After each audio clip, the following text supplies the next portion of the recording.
Hi everyone. For the next minutes, I will try to introduce you what we are doing at Newtral regarding automated fact-checking. But for this, I believe that it's best if we start introducing Newtral itself. Newtral is a fact-checking for-profit company. This is somehow different to the normal fact-checking organizations because normally they are foundations or non-profit organizations, but or they are the branch of a news media. In our case, we are independent, and we can be independent because we are also a TV producer. We have a primetime TV show about politics that is called Objetivo. It has 1 million weekly viewers, and we also produce other TV programs and documentaries for national, public, and private TVs and platforms like Netflix. And third, we are also a digital news media, Newtral.es. So in this webpage, of course, we are publishing our fact checkers and our fakes, but also we do publish a lot of articles about politics, economy, immigration, feminism, environment, all the kind of topics that we are interested in. Our CEO is Ana Pastor, is one of the most well-known journalists in Spain. She has 2 million Twitter followers, so you can make some idea about her popularity in Spain. And in the company, we are more than 80 employees right now. And among all these employees, we have a small technical team, as in the case of Full Fact, that we are focused or mainly focused on the problem on how can we automate the fact-checking process. The problem for us is that fact-checking is a rather manual-intensive process, so at the end it's not profitable because there are a lot of information that you need to fact-check and you normally don't have enough hands to work on it. So how we are focusing this problem. When we talk about fact check, normally we divide the process in these 4 steps: listening, spotting facts, verification, and the part of exploitation or publication of the fact check or the fake that you have created. We are mainly focused on the first 2 steps, the listening and the spotting facts. This is where the ClaimHunter solution is really working on. And why are we focusing on these 2 steps? Because from our experience, at least almost 50% of the time of our fact checkers is spent trying to find information that is check-worthy and relevant. We are going to discuss about these 2 concepts because are important for us. So if we are capable of improving this process, we are making the process much, much more profitable because we are reducing the cost that we have when we want to fact check one piece of information. But we are also starting to work on the part of verification, but not in the extraction of facts as itself. We are more interested in the claim matching technology that David was talking about before, because it's useful being able to know if something has been previously fact checked, because in that case you can create an automated reply without any kind of issues. But going back to the first and 2 steps, I'm going to try to explain you what we have in our production workflow. Today, or currently, our documentation team records schedules some recordings of TV programs or radio programs, and automatically this streaming of video or audio goes to our CMS, and then a machine is generating transcripts of this information. When the transcript is totally created, the problem with the transcripts is that you need some kind of speech-to-text technology that it has not only good accuracy, you also need to have a good punctuation system, because we basically fact check sentences. We need that the punctuation is good, okay? When we have the transcript prepared, we send a notification through Slack to our fact checkers, and then they know that they press in that link and they enter in this video editor. Here you can see basically the transcript of the video. You can move through the transcript. You can listen to the politician. This is very important because the transcripts are not perfect, and sometimes you believe that is saying whatever, and the figure or the sentence is totally the opposite when you listen in the audio. And our fact checkers differentiate the sentences in two different kinds. The green ones are check-worthy statements, but currently we don't think that they are relevant enough for creating a fact check, for sending this as a suggestion to fact check this piece of information. However, the red sentences, the red statements are check-worthy and relevant statements. We do believe that we want to do this fact check. So we are getting this double highlighting in our editor, because we are working with the green statements in order to train our ClaimHunter algorithm. Some data about it. We have a really highly unbalanced problem. Only 1.4% of all of our sentences are check-worthy and relevant. So we have to take this into account. Currently, we are still having low F1 scores with machine-generated transcriptions, but you will see that in the case of tweets, our numbers are much better, but maybe in 2 weeks, because we are experiencing with different architectures, we are going higher.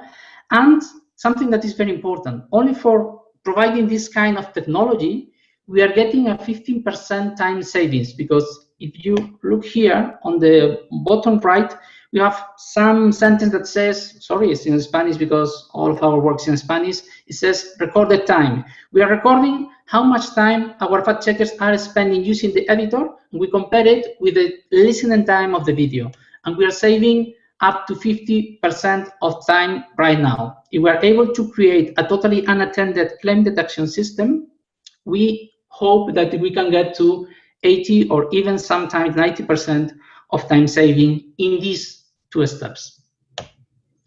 And another experiment or another use case for our ClaimHunter technology is a different model trained only with tweets, is the unattended tweet detection. Since the 23rd of April, we put this into operation, and basically what the system does is monitoring around 300 political accounts. We are only following political accounts of the different political parties in Spain.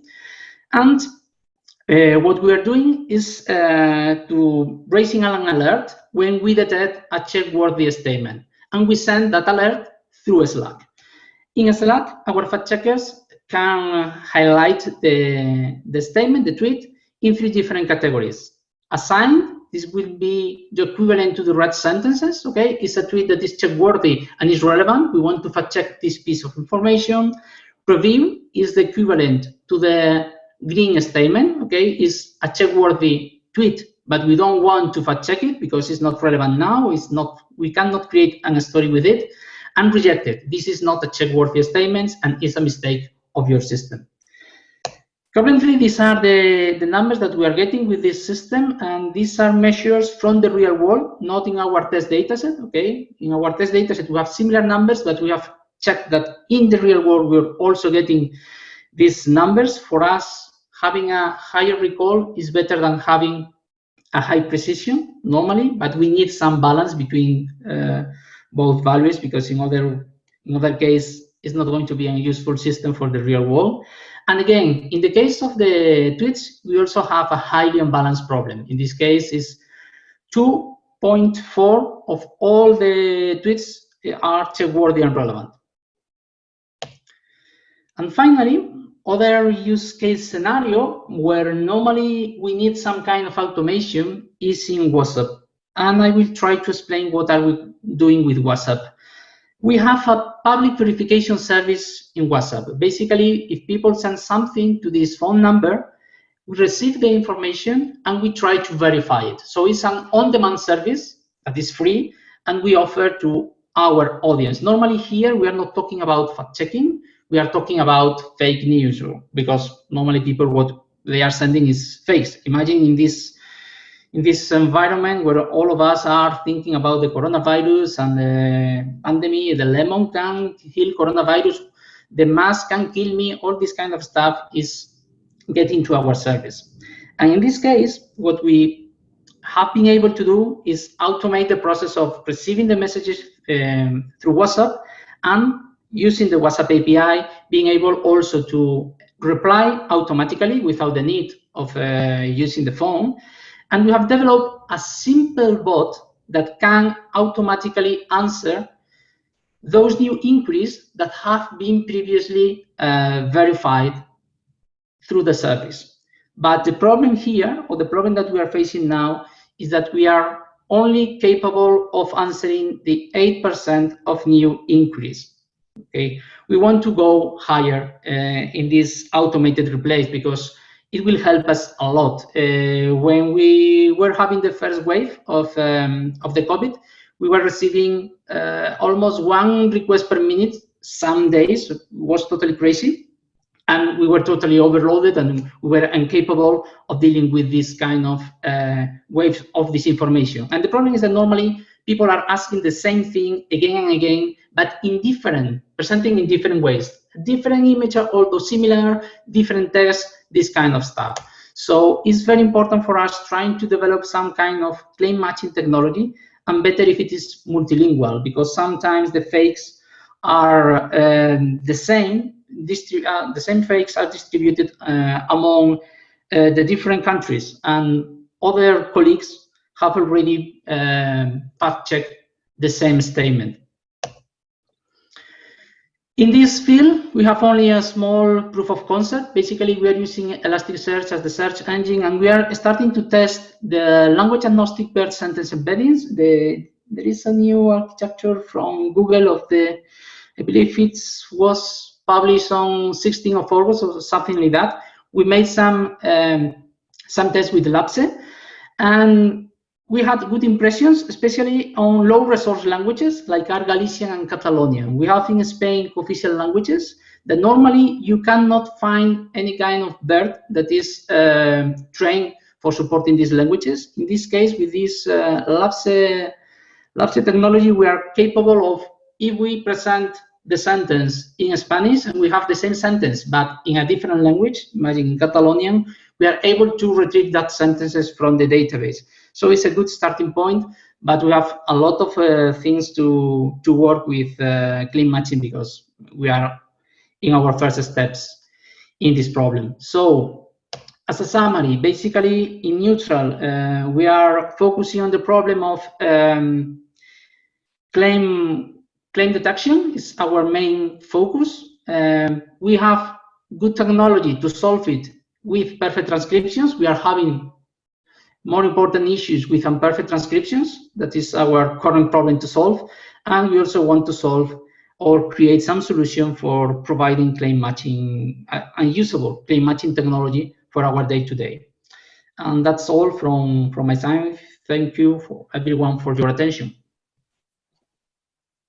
Okay, thank you very much, Rubén, for a very nice talk. You took 13 minutes only, so we have plenty of time for questions. I'm going to start with the first one from Tamer El Sayed. So his question is, isn't it very risky to auto-reply to the suspicious claims people are sending on WhatsApp? Okay. It's dangerous to auto-reply if you are not saying people this was created by a bot. Okay, if you say this has been created by a bot, and if you think that this doesn't answer your question, then please say help or something like that, and a human is going to answer you. I believe that it's more dangerous not answering people. Okay, but what we're doing, also for you to having this into account, we are only automatically replying when we are really sure that they are asking the same. Imagine the image is exactly the same image, or the chain test is exactly the same chain test. That is normally this kind of things happens. Okay, people are not usually changing the messages. So we are replying automatically in those cases, and when there is some similarity but it's not exactly the same, we put a flag on the tool, but we are not replying automatically. This is why only the 8% also, okay? Because we prefer to be somehow cautious when we provide the answer. Okay, thank you. Preslav Nakov is asking, you said 1.39% of sentences in news are check-worthy and relevant. Also, 2.4% of tweets are check-worthy and relevant. Can you clarify what is not relevant? Okay, not relevant is not relevant or not check-worthy, only not relevant, no? No, apparently you say, according to PressLab, at least you say check-worthy and relevant, both when you were referring to sentences and Twitter. So my assumption is the question is, what happens to those instances that are check-worthy but not relevant? So okay, there are many use cases or different examples of this, but the most common one is, imagine a sentence like 50,000 people died in Spain because of the COVID, okay? And imagine that you know that this information is true and you believe as a journalist that everyone knows now this number, this figure.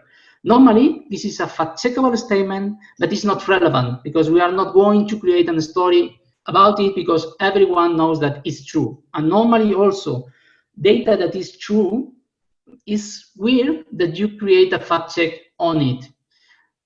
There are some true fact-checkable statements that we created when the information you have some doubts about is really true or not. But when it's very clear that something is true, it's fact-checkable, but is not relevant. So it's check-worthy and not relevant. This is the most common case scenario. In other cases, it's because, I don't know, this is a sentence that it's of a long time ago and maybe it was of interest 2 months ago, but now they are repeating it, but it's not in the current news, and we don't want to create a new fact check on it because their journalist importance is low. Okay, great. So Gautam, thank you for a nice presentation. You mentioned multilingual claim matching. How many languages are you covering now? Okay, our work as Newtral is only in Spanish, okay? We are only working in Spanish, but Spain has 3 co-official languages. So we want to work on these 3 co-official languages, and also thinking about maybe we can provide technology to other fact checkers. We are making tests with French and with English, but we are not talking about, you know, more languages more complicated. We believe that Arab or Chinese or whatever. Okay, last question from Murat Sarruti. How do you deal with information that was false and becomes true with time? That's a great problem, and with the COVID, you have a lot of examples like this. In our internal discussions, because this is not a solved problem from our side, we tend to think that the fact checks are like the yogurts. They have a, you know, a valid date, and maybe from time to time, some months you cannot retrieve the fact check. Maybe the validity of a fact check is 3 months or something like that. It's not the perfect way of dealing with it, but I believe that is the only way. When you want to create an automated replay, you should have some kind of time frame into account, because if some time has passed on, you need to review if the fact check is still valid or not. Okay, great. Thank you very much again. Okay. So we'll talk again